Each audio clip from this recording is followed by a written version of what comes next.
भरती झाले, 10 लाख रुपये भरण्यात एका गर्भवतीचा उपचाराअभावी मृत्यू झालेला आहे. नाही, कसं आहे की मी सध्याच्या परिस्थितीमध्ये बघतोय की हॉस्पिटल्सची सामाजिक जबाबदारीच हॉस्पिटल्स विसरत चालले. फक्त अर्थकरण आणि या क्षेत्राचं झालेलं व्यापारीकरण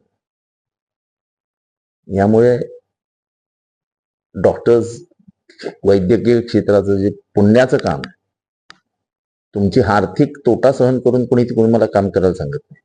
त्याच्यातली जी सामाजिक जबाबदारी ती ओळखायला तर लोक हळूहळू विसरायला लागले आणि म्हणूनच ते भिसे प्रकरण झालं. अत्यंत दुर्दैवी आहे. एखाद्यावरती ठीक आहे, पैसे भरेल ना, पुढे पळून जातो का?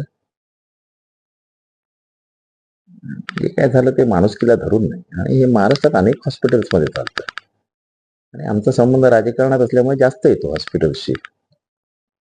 ज्या पद्धतीने एकंदर म्हणजे या व्यवसायातला जो दृष्टिकोन झालाय बघण्याचा, एकदम चिटकारा येईल असा दृष्टिकोन आहे आणि हे काही योग्य नाही असं माझं मत आहे, माझं स्वतःचं मत आहे.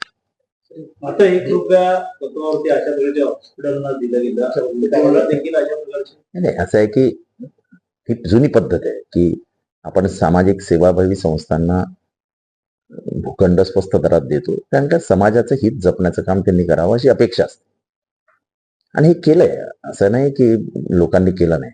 आता बदललेल्या परिस्थितीत लोकांचा दृष्टिकोन बदललाय.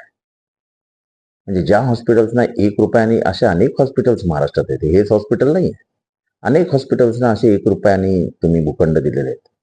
अत्यंत चांगलं काम करतात. तर ह्यांनी का असं वागले मागच्या आठवड्यात हे अनाकलनीय, म्हणजे काही समजायला मार्गच नाही. नाही, मुख्यमंत्री कार्यालयाने फोन केला म्हणून तुम्ही काम करा हे अपेक्षित नाही. तुम्ही काम करा हे अपेक्षित आहे. मुख्यमंत्री कार्यालयाने सांगून तुम्ही घाबरून काम करायला पाहिजे. तेही तुम्ही घाबरणं सोडलंय, याचं आश्चर्य वाटतं. म्हणजे तुम्ही जर मुख्यमंत्री कार्यालयाला जर विचारत नसाल तर तुम्ही सर्वसामान्यांना काय विचारणार? सर्वसामान्यांना विचारण्याची पद्धतच संपली आता.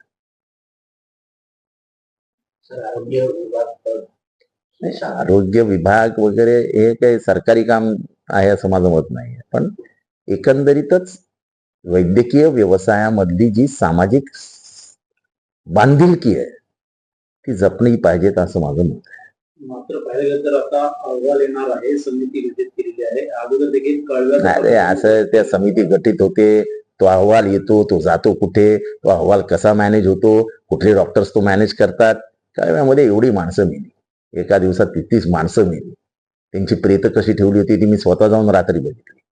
त्यातला अहवाल त्यांच्याच मित्र चौकशी करतात, चौकशी करणाराही मॅनेज होतो, सगळं मॅनेज करून सगळा अहवाल बिहवाल गायब होऊन जातो. ICU मध्ये 8 तास प्रेत ठेवलं होतं कळवा हॉस्पिटलमध्ये आणि मी स्वतः जाऊन ते प्रेत बघितलं. काही फायदा नाही. या असं म्हणजे चौकशी बिवकशी हे होता नसतं.